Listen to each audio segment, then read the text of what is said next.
കഴിഞ്ഞ ദിവസം എന്നെ രേണു ചേച്ചി വിളിച്ചിട്ടുണ്ടായിരുന്നു. അപ്പോൾ രേണു ചേച്ചിക്ക് ഒരു റിക്വസ്റ്റ് ഉണ്ടായിരുന്നു. അക്ബർ എനിക്ക് ഒരു പാട്ട് പാടിത്തരുമോ ചോദിച്ചു. അപ്പോൾ ഞാൻ ചോദിച്ചു, ചേച്ചി ഏത് പാട്ടാണ് കേട്ടത് ചോദിച്ചപ്പോൾ ചേച്ചി പറഞ്ഞു രാപ്പാടി എന്ന് പറയുന്ന പാട്ട്, ആകാശദൂതല്ലേ. അപ്പോൾ ഞാൻ പറഞ്ഞു, ചേച്ചി നമുക്ക് കുറച്ചുകൂടെ പോസിറ്റീവായിട്ടൊരു പാട്ട് പാടും. ചേച്ചി ഇപ്പോൾ ഹെൽത്ത് ഓക്കെ അല്ലല്ലോ, അപ്പോൾ ഇത് കേട്ട് നീ സങ്കടമാവുമല്ലോ, സങ്കടപ്പാട്ടല്ലേ. വേണ്ടത് അതെൻ്റെ ഫേവറേറ്റ് സോങ്ങാണ്, നീ തന്നെ പാടിത്തരണം എന്ന് പറഞ്ഞു. അപ്പോൾ ചേച്ചിക്ക് വേണ്ടി പാടുകയാണ്. ചേച്ചി കൊളാബ് ചെയ്യാനും പറഞ്ഞിട്ടുണ്ടായിരുന്നു, പറ്റുമെങ്കിൽ കൊളാബ് ചെയ്യണം. അപ്പോൾ ചേച്ചിക്ക് കൊളാബ് ചെയ്യുകയാണ്. പൂർണ്ണ ആരോഗ്യത്തോടു കൂടി ചേച്ചി തിരിച്ചു വരണം.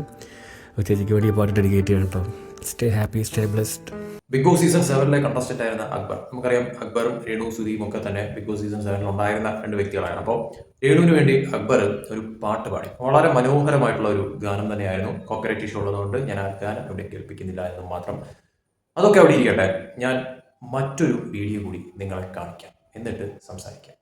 ഹായ്, ഹലോ, നമസ്കാരം. രേണു സുധിയാണ്. അപ്പം നാളെ 7 മണിക്ക് കിസ്മത്ത് വിഷൻ യൂട്യൂബ് ചാനലിൽ കൂടെ വൈകി വന്ന വാലന്റൈൻ എന്ന ഷോർട്ട് ഫിലിം നമ്മുടെ RJ ലച്ചു ഡയറക്റ്റ് ചെയ്ത ഷോർട്ട് ഫിലിം റിലീസ് ആവുകയാണ്. അപ്പം സത്യം പറഞ്ഞാൽ ആ ഒരു ഷോർട്ട് ഫിലിം നിങ്ങൾ എല്ലാവരും കാണണം. എനിക്കറിയാൻ കാണുമെന്ന്, കാരണം എൻ്റെ ഇപ്പോഴത്തെ സിറ്റുവേഷൻ അറിയുന്നതിന് മുൻപേ എഴുതിയ ഒരു സ്റ്റോറിയാണ് സുറുമി എന്ന് പറയുന്ന സ്റ്റോറി എഴുതുന്ന കുട്ടി. അപ്പം അത് നിങ്ങൾ കാണുക, കണ്ട് എല്ലാവരും ലൈക്ക് ചെയ്യുക, ഷെയർ ചെയ്യുക, സപ്പോർട്ട് ചെയ്യുക. So thank you so much.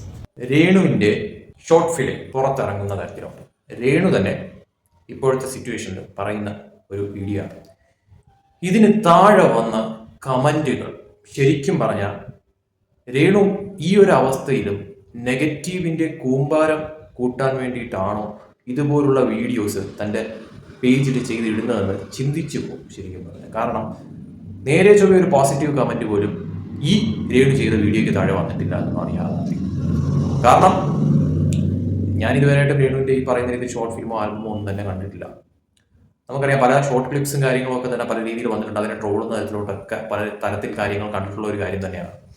അപ്പോൾ ഈ ഒരു സമയത്ത് ശരിക്കും പറഞ്ഞാൽ രേണുവിൻ്റെ ഈ ഒരു വീഡിയോ പുറത്തു വന്നപ്പോഴത്തേക്കും നല്ല നെഗറ്റീവാണ് രേണുവിനെതിരെ ഉണ്ടായതെന്ന് പറയുന്നത്. നല്ല രീതിക്ക് ആ കമന്റ് നോക്കുമ്പോൾ തന്നെ മനസ്സിലാവുന്ന ഒരു കാര്യമാണ്.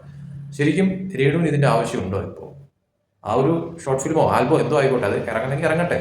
അത് ഈ പറയുന്ന മാതിരി ഒരു പ്രൊമോട്ട് ചെയ്യുന്ന രീതിയിലൊക്കെ ഈ ഒരു സമയത്തെങ്കിലും അവോയ്ഡ് ചെയ്യാമായിരുന്നു ശരിക്കും. കാരണം വേറൊന്നുമല്ല, ഇതുപോലുള്ള തെറിവിളികൾ, നെഗറ്റീവ് ഇതൊക്കെ കേൾക്കാതിരിക്കാൻ വേണ്ടിയിട്ട് ശരിക്കും പറഞ്ഞാൽ. കാരണം എന്ന് പറയുന്നത് രേണു തന്നെയാണ് ഇതൊക്കെ ശരിക്കും പറഞ്ഞാൽ. രേണുവിന് ഇതൊന്നും ബോധറാവുന്നില്ല, രേണുവിന് ഇതൊന്നും എഫക്ട് ചെയ്യുന്നില്ല, രേണുവിന് ഇതൊന്നും പ്രശ്നമല്ല എങ്കിൽ നോ പ്രോബ്ലം ആണ്. പക്ഷെ രേണു തന്നെ സ്റ്റോറി ആയിട്ട് ഇടുന്നുണ്ട്. എനിക്ക് മനസ്സമാധാനം തരാത്ത, എന്നെ നിരന്തരം ബുദ്ധിമുട്ടിപ്പിച്ചുകൊണ്ടിരിക്കുന്ന കമന്റുകൾ എന്ന് പറഞ്ഞ് രേണു തന്നെ രേണുവിൻ്റെ ഇൻസ്റ്റഗ്രാം സ്റ്റോറിയാക്കി കുറേയധികം കാര്യങ്ങൾ ഇടുന്നുണ്ട്. അപ്പം അങ്ങനെയുള്ള ഒരു വ്യക്തി ഇതുപോലുള്ള ഒരു കാര്യം ഈ വീഡിയോ ആയിട്ട് ഇടുമ്പോഴത്തേക്കും ഇതിന് താഴെ എന്തുമാത്രം നെഗറ്റീവ് കമന്റാണ് വരുന്നതെന്ന് ചിന്തിക്കണ്ടേ ശരിക്കും പറഞ്ഞാൽ. സമാധാനമാണ് വേണ്ടതെങ്കിൽ ശരിക്കും പറഞ്ഞാൽ തൽക്കാലത്തേക്കെങ്കിലും ഇതുപോലുള്ള കാര്യങ്ങൾ ഒഴിവാക്കിയല്ലേ ശരിക്കും പറഞ്ഞാൽ വേണ്ടത്. അതല്ലേ നല്ലതെന്ന് പറയുന്നത് നിലവിലത്തെ സിറ്റുവേഷനിൽ. ബാക്കി എന്തോ ആയിക്കോട്ടെ, ഇതല്ലാതെ മറ്റൊരു വീഡിയോ അതും കൂടെ ഒന്ന് കണ്ടുപോകുക. ഇപ്പൊ ഋതപ്പന് ഭയങ്കര വിഷമായിരുന്നു. ഞാൻ എന്റെ വീഡിയോയിൽ പറയുന്നുണ്ട്, അമ്മയുടെ പഴയ മുടിയായിരുന്നു, എന്നിട്ട് എനിക്ക് കൊണ്ട് ഫോട്ടോസ് കൊണ്ട് കാണിക്കാം, അമ്മ ഇതുപോലെ ആകണേ എന്ന്. അപ്പം എനിക്ക് ഭയങ്കര വിഷമായിരുന്നു അങ്ങനെ കേൾക്കുമ്പോഴത്തേന്. പക്ഷെ ഞാൻ അങ്ങനെ ചെയ്യാനുള്ള ഒരു മാനസികാവസ്ഥ തന്നെയല്ല, നമുക്കിപ്പോൾ അതിനുള്ള ഇതൊന്നും ഇല്ല. ഹോസ്പിറ്റലിലൊക്കെ നമ്മൾ ICU ലായിരുന്നു ഇത്രയും ദിവസം. ഒരുപാട് പേര് എന്നെ, ഒരുപാട് നല്ല ആളുകൾ എന്നെ വന്ന് കാണുകയും സഹായമൊക്കെ ചെയ്യുകയും ചെയ്തു. അപ്പം ഞാൻ ഇങ്ങനെ ഇരിക്കുമായിരുന്നു, മരുന്നൊക്കെ ആയിട്ടിരിക്കും. അപ്പോഴാണ് ഇവരെന്നെ വിളിച്ച് കോൺടാക്ട് ചെയ്തത്. എനിക്ക് ഒരുപാട് സന്തോഷം. എന്തായാലും ഞാൻ നിങ്ങളെ അത് ചെയ്യുന്നതും ഔട്ട്പുട്ടും ഒക്കെ കാണിച്ചു തരാം. മുടി വിഗ് വെക്കുന്ന ആ ഒരു ഇത് ശരിക്കും ഈ പലരും രേണുവിനെ കാണാൻ നിലവിലത്തെ സിറ്റുവേഷനിൽ പോവാത്തതായിട്ട് പറയുന്നത് ഇൻഫെക്ഷൻ ഉണ്ടാവും എന്നുള്ള ആ ഒരു ഇതിലാണ്.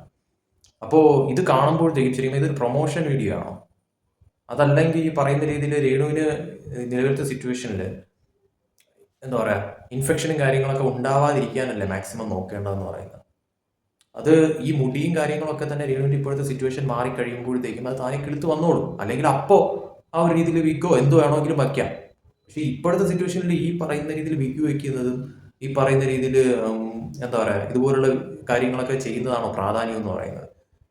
ഈ ഒരു രോഗം മാറുക അതല്ലേ ഏറ്റവും പ്രധാനപ്പെട്ട കാര്യം എന്ന് പറയുന്നത്. അതിലല്ലേ ഏറ്റവും നമ്മൾ ശ്രദ്ധിക്കേണ്ടതെന്ന് പറയുന്നത്. അതിന് വേണ്ടിയിട്ടല്ലേ ആ ഒരു ഇത് ചെയ്യേണ്ടതെന്ന് പറയുന്നത്.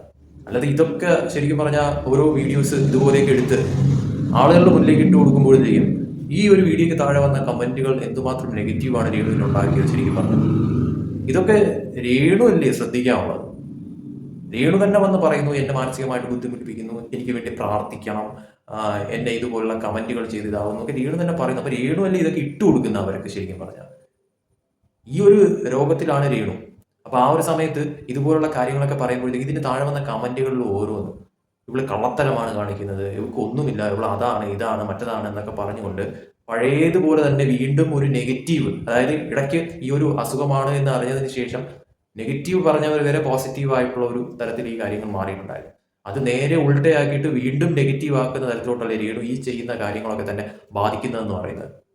അസുഖങ്ങളൊക്കെ ഒന്ന് മാറി എല്ലാം ഭേദമായി ഒരുവിധം ഓക്കെ ആയതിനു ശേഷം എന്ത് വേണം രേണുവിന്റെ ഇഷ്ടപ്രകാരം രേണുവിന് ചെയ്യാം, രേണുവിന്റെ ഇഷ്ടത്തിന് മുന്നോട്ട് പോവാം. പക്ഷെ ഈ ഒരു അസുഖത്തിൽ നിൽക്കുമ്പോഴത്തേക്കും നമ്മൾ ചില കാര്യങ്ങളൊക്കെ ശ്രദ്ധിക്കേണ്ടതും ചില കാര്യങ്ങളൊക്കെ അവോയ്ഡ് ചെയ്യേണ്ടതും നമ്മുടെ ആ ഒരു മനസ്സമാധാനത്തിന് ഏറ്റവും നല്ലൊരു കാര്യമാണ് ശരിക്കും പറഞ്ഞു. അപ്പൊ ഇതുപോലുള്ള കാര്യങ്ങളൊക്കെ ശ്രദ്ധിക്കേണ്ടത് രേണുവാണ്. അല്ലാതെ ഈ പറയുന്ന മാതിരി നാട്ടുകാർ പലതും പറയുന്നു, നാട്ടുകാർ എന്നെ തെറി വിളിക്കുന്നു എന്ന് പറയുന്നതിൽ അർത്ഥമില്ല. ശ്രദ്ധിക്കേണ്ടത് നമ്മളാണ്. അല്ലാതെ നമ്മൾ കമന്റ് എല്ലാം തുറന്നു നോക്കുമ്പോഴത്തേക്കും അതിൻ്റെ അകത്ത് നെഗറ്റീവ് കമന്റുകളാണ് കൂമ്പാരം കൂടുന്നതെന്ന് പറഞ്ഞിട്ട് കാര്യമില്ല. ശ്രദ്ധിക്കണം, നമ്മളും കൂടി ശ്രദ്ധിക്കണം. എങ്കിൽ മാത്രമേ ഈ പറയുന്ന രീതിയിൽ നാട്ടുകാരുടെ വാടപ്പിക്കാനായിട്ട് പറ്റത്തുള്ളൂ.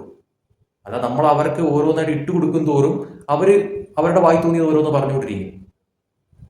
രേണു ഈ പറയുന്ന രീതിയിൽ ഇങ്ങനൊരു അസുഖത്തിൽ നിന്നും എത്രയും പെട്ടെന്ന് ഭേദമായി തിരിച്ചു വരണമെന്നാണ് ഞാൻ ആഗ്രഹിക്കുന്ന കാര്യം എന്ന് പറയുന്നത്.